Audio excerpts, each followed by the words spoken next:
Здравейте! Казвам се Милко Пенчев, на 41 години съм, роден съм, израснал съм, завършил съм образованието си в град Добрич.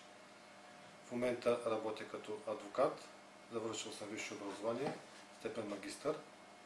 Работя в адвокатско дружество Янков Пенчев и Сие. Едновременно съм и управител в това дружество. Се за кмет на Добрич, защото вярвам в силите, волята и възможностите на гражданите на Добрич.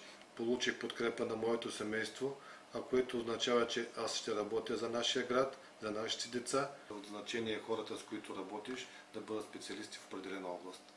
Надявам се и виждам, че хората, които са ме подкрепили, също имат добре изразена позиция в това отношение и професионалните качества на един човек се доказват само с работа. Програмата на кмета е свързана с работа в екип. Хубавото е, че в граждани в повече участват много граждани с различни професионални реализации. Това са хора, които са доказали своите качества и имат изразена позиция по всички въпроси на обществено-политическия живот в Добрич.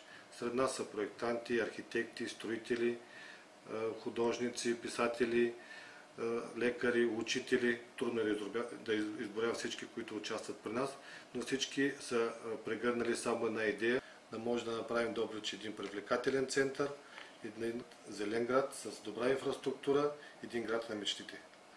Затова ние сме направили пакет от мерки, съобразен с социалната среда, в която живеем, за да можем да направим условията за живот по-добри, да можем нашите деца да бъдат обучавани в добри учебни заведения, да получат добра реализация в Добрич. Някои от кандидатите за кметове в този аспект се преумориха от предизборни агитации и обещания.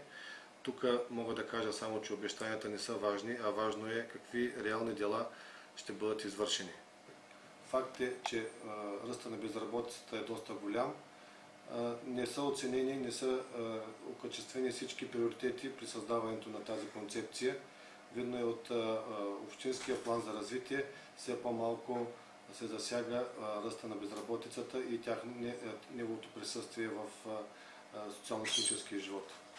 Ще направим по-благоприятна среда за бизнеса, като ще обърнем внимание на браншовите организации. Целта е да намалим местните данъци и такса смет и да създадем по-благоприятни условия за бизнеса. А с това смятаме, че ще намалим и процента на безработицата в нашия град. На следващо място, не на последно, смятаме да обърнем особено важно внимание на образованието. Там са нашите деца, които са бъдещето на град Добрич.